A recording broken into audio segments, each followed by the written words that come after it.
केंद्रीय कर्मचारियों और पेंशनर्स के लिए इस वक्त सबसे बड़ी खबर सामने आ रही है। एक तरफ पूरे देश में 8वें वेतन आयोग का इंतजार हो रहा है, वहीं दूसरी तरफ अब चर्चा इस बात की तेज हो गई है कि क्या नई सैलरी मिलने से पहले ही कर्मचारियों को एक और बड़ा तोहफा मिलने वाला है। तो क्या जुलाई से एक बार फिर महंगाई भत्ता यानी कि डीए बढ़ने जा रहा है? महंगाई के ताजा आंकड़ों ने इस चर्चा को और हवा दे दी है। अगर मौजूदा ट्रेंड जारी रहता है तो लाखों कर्मचारियों और पेंशनर्स की जेब में 8वें वेतन आयोग से पहले ही ज्यादा पैसा आ सकता है। आखिर इसकी वजह क्या है और कितना बढ़ सकता है डीए? आइए आपको सब कुछ एक एक करके समझाते हैं। दरअसल केंद्र सरकार हर साल 2 बार महंगाई भत्ते में संशोधन करती है।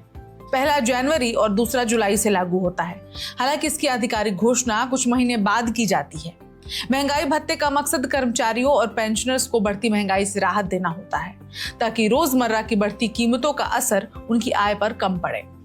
अब फिलहाल पूरे देश की नजर 8वें वेतन आयोग पर टिकी है। सरकार पहले ही संकेत दे चुकी है कि नया वेतन आयोग 1 जनवरी 2026 से प्रभावी माना जाएगा। 8वें वेतन आयोग को लेकर हर दिन कोई ना कोई रिपोर्ट सामने आ रही है।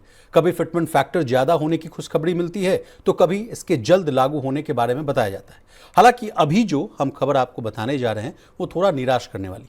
लाखों मौजूदा कर्मचारियों हैं और पेंशन होल्डर ये सोच रहे हैं कि फिटमेंट फैक्टर उम्मीद से ज्यादा बढ़ जाएगा, लेकिन सच्चाई ये है कि इन उम्मीदों को काबू में रखना पड़ सकता है। यही वजह है कि अब कर्मचारी यूनियन से लेकर पेंशनर्स ग्रुप तक सब एक्टिव हो गए हैं। हर कोई चाहता है कि उसकी बात इस बार जरूर सुनी जाए।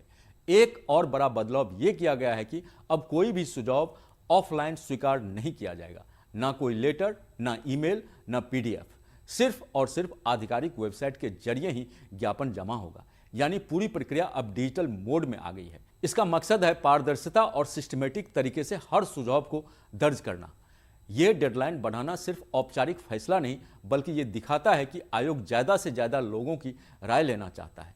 कर्मचारी यूनियन, रक्षाकर्मी, अखिल भारतीय सेवा अधिकारी, सबकी भागीदारी इस बार अहम मानी जा रही है, क्योंकि इस इनपुट के आधार पर भविष्य की सैलरी स्ट्रक्चर तय होगी। और यहीं से शुरू होता है असली खेल, फिटमेंट फैक्टर का, जो आपकी सैलरी को कई गुना तक बढ़ा सकता है। नमस्कार दोस्तों, हिंदुस्तान बुलेटिन न्यूज में आपका स्वागत है। दोस्तों, 8वें वेतन आयोग को लेकर देश के लाखों केंद्रीय कर्मचारियों और पेंशनर्स का इंतजार लगातार बढ़ता जा रहा है। इसी बीच अब कुछ नई अपडेट सामने आई हैं जिन्होंने कर्मचारियों की उम्मीदों को और बढ़ा दिया है। सबसे बड़ी खबर यह है कि 8वां वेतन आयोग अब अपने महत्वपूर्ण चरण में पहुंच चुका है और अलग अलग राज्यों तथा कर्मचारी संगठनों के साथ लगातार बैठकें की जा रही हैं। इन बैठकों में कर्मचारियों की मांगों और सुझावों पर चर्चा हो रही है।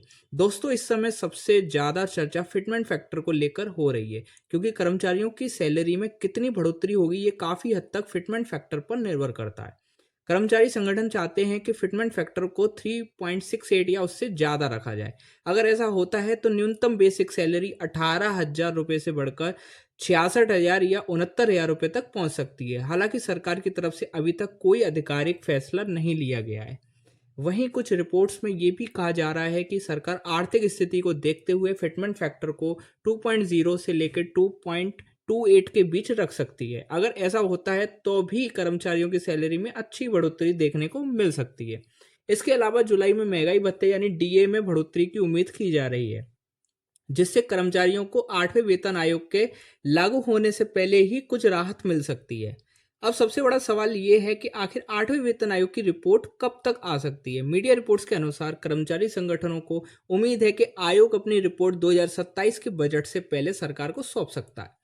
हालांकि अभी तक सरकार की तरफ से कोई आधिकारिक तारीख घोषित नहीं की गई है। दोस्तों, इस पूरे मामले में एक बात साफ है कि सरकार और आयोग दोनों ही कर्मचारियों की उम्मीदों और देश की आर्थिक स्थिति के बीच संतुलन बनाने की कोशिश कर रहा है।